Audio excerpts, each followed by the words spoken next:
So listen to me, if you want to build an incredible life, it's not a matter of what you do today, tomorrow, or the day after. It is a culmination of the daily habits that you do for years. So in today's video, I'm going to run through the 5 daily habits that made me a multi-millionaire by the age of 21. And if you implement all 5 of these into your life, I know that you are going to achieve incredible things. So the first daily habit was setting daily challenges to speak to new people. And here's what I mean. When I was 14 or 15 and I was either taking the public bus or the tube to school, I would actually set a challenge to myself to give a compliment every single day to just one stranger. And if anyone's ever been in London, they know what the tube is like. The tube is not a very friendly place, especially in the morning. In the morning, everyone in the tube does not look like a very happy camper. And I knew that whatever I wanted to do in life, and fully enough, at the age of 14, 15, 16, I actually thought that I was going to become a real estate agent, learn about the real estate game, and then eventually get into property development in my late 20s. Turns out that I went for a very completely different path, creating online businesses, software companies, and things that are very unrelated to what I had in my mind and in my vision, yet all of the principles still applied. I knew that there's certain skills in life that if you learn, no matter what you do, it's going to pay dividends. And being able to go up to a random stranger and just give them a compliment. I don't care if you're a real estate agent. I don't care if you have software companies like me. I don't care if you become a YouTuber, whatever it is. These are skills that will pay dividends for the rest of your life. Being able to break the ice with someone, being able to network with someone, being able to understand someone's body language. You know, another thing that I used to do when I was younger and living in London is I would force myself every single day to go up to 3 girls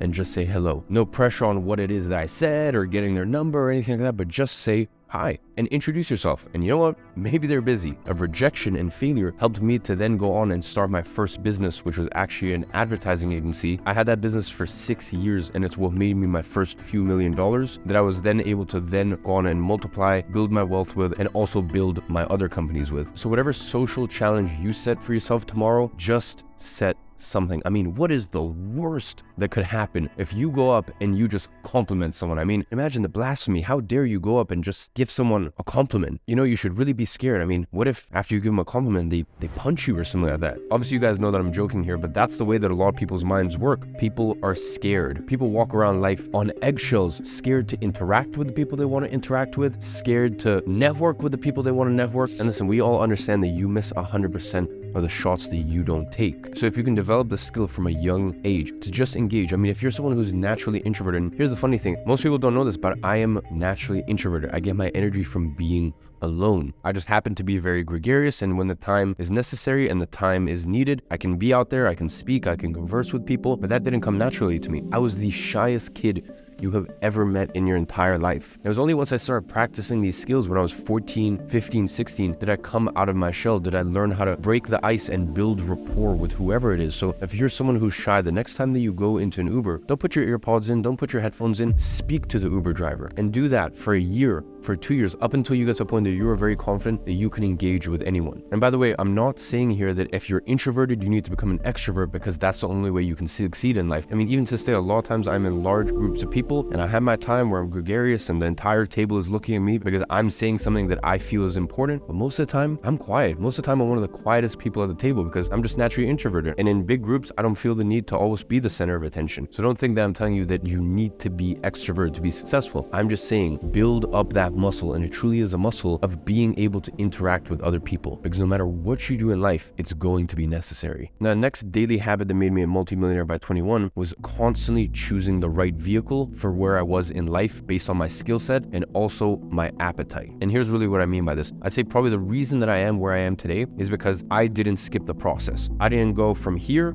and want to end up here without going through all of these mini checkpoints. And let me explain what I mean even when it comes to my businesses. My first main business was a social media marketing agency at the age of 16. So for 2 years, we basically just did social media marketing services. And that was great. That got me up to around $30,000 a month. But then I decided, okay, the next step, the next iteration, the next vehicle is pivot and change to an advertising agency. And once I did that, it wasn't straight away. It wasn't instantaneous. It took time. It took effort. But relatively quickly after that, I started hitting $100,000 a month's profit with the agency. And around that time, I was starting to get a lot of different offers to start software companies. And I always said to these people, listen, I'm not ready as an entrepreneur. I don't have the abilities or the skill set in order to execute on that. And quite frankly, I don't have the appetite for that right now. That's one of my favorite things in life to say, because even in my position where I am, I get a bunch of different venture capital guys that are like, you have so much money, tens of millions of dollars, a lot of times just even sitting in different accounts across the world, some of which is being managed by big wealth management firms, some which is being privately managed by me and my family office. And they always look at that and they're like, you've got money and you've got an audience, so why don't you get into the venture capital game and start investing in businesses, roll up companies, then sell that on? And the thing that I say to them is, I don't have the appetite for that right now. And quite frankly, for where I am right now, I don't believe I have the skill set. And when I know I'm ready, I'm going to go from making tens of millions a year to potentially even hundreds of millions a year. But I think it's very important to be wise. It's very important to be aware. And it's very important to know where are you in your journey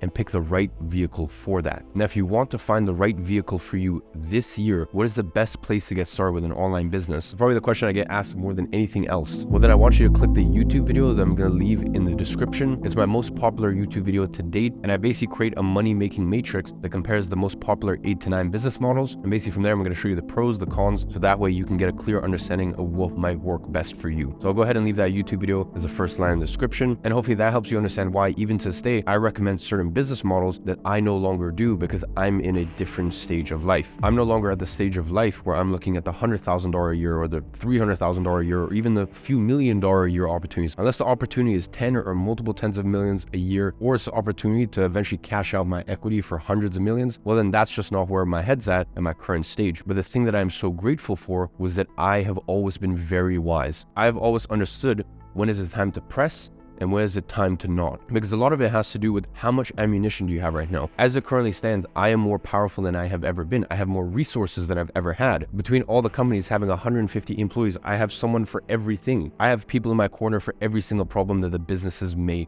face. Whereas even 3 years ago, I didn't have that sort of ammunition. And 3 years ago, I was smart enough to say, hey, a very difficult business, for example, like my software companies, maybe now is not the right time. Maybe let me stick to some of the easier business models, which I was actually implementing back then. So, really all of this to say that understand you need to pick the right vehicle for the right phase of your life. Now, the next daily habit that made me a multi-millionaire by 21 is creating rather than consuming. For example, I've always never been the biggest fan of watching football because rather than watching it, I'd rather just go play it. I don't know, for me, rather than scrolling through TikTok or YouTube, I would rather just create content myself. So whatever it is in life, rather than consuming, you must create. And I also viewed that when it came to business. I was always very cognizant and very aware of what things was I using in my life that was bringing me value and I was paying for every month or every quarter or every half a year. And how could I eventually get to the point where rather than consuming that thing, I was actually creating it and I was profiting from it. So whatever area of your life that it may be, you always need to focus on how can you create rather than consume. Now, the next daily habit that made me a multi-millionaire by the age of 21 is I never put people on a pedestal. And this is going to be something very, very hard for you to implement, but you need to understand your biggest heroes, maybe even including me. We are just like you. Listen to me. I am you. You are me. We are no different. All you need to do is go look at my YouTube and go look back to videos in 2015, 2016, when I was just a little kid. I was going to the gym every single day. Let alone going to the gym every single day. I was going to school, and then, there would be periods where I would do protocols like squat every day. So I would squat every day, which meant I was also going to the gym every single day. I was committed to reading a book every single week, meditating every day, and all of this while I was broke, while I had nothing to my name, but I was building me. I was building my character. I was building my discipline. And discipline is far, far more important than motivation. So just understand, don't put me on a pedestal. I'm no different to you, okay? I am simply you 7 years on. Okay, so you may be watching this and you're like, I can never get to Iman's level. Okay, cool. Well, then go watch videos of me when I was 16 years old with acne on my face, with nothing going for me, no resources, nothing in my corner, no ammunition, no firepower, except for discipline and a belief in a future vision. And if you have those two things, then you are going to make it. As long as you stop looking at this like, maybe I can get rich by the summer, or hey, maybe, if I try this for 90 days, it might work out. Rather than looking like that, instead, you need to look in 5-year, 10-year terms. And if you can do that, if you can commit to being better day by day for the next 5, 10, 15, 20 years, then you're going to be so far ahead of the competition because most people are simply not patient enough. So understand, when you watch my videos, we're the same. All it is confidence comes from competence. When you are competent at something, when you know you're good at something because you've done it for so long, then of course you're going to be confident. Of course, I sit down at my desk, I walk through life, I do all these things because I have been through the ringer. But in order to get to this position, you have to put one foot forward in front of the other. And you're not going to be able to do that if you think that there's some intrinsic thing that's different from me compared to you, or maybe another person you look up to compared to you. We're all the same. Quite frankly, I know this sounds very crass. We all wake up, we all take dumps, we all get hungry, we all have low moments, we all have high moments. The only thing that separates us is time and discipline. And if you can do those two things, if you can stay in the game long enough and you can be disciplined, well then listen, you'll probably make my 8-year business journey look like nothing in comparison to what you're going to accomplish. And the other thing that you need to understand is that once you get to a certain position in life, for example, with me, with the team that I have behind me, you have this layer of protection. Losing is actually kind of difficult. It's almost kind of guaranteed that you're going to win. It's kind of like, listen, if you were given $100 million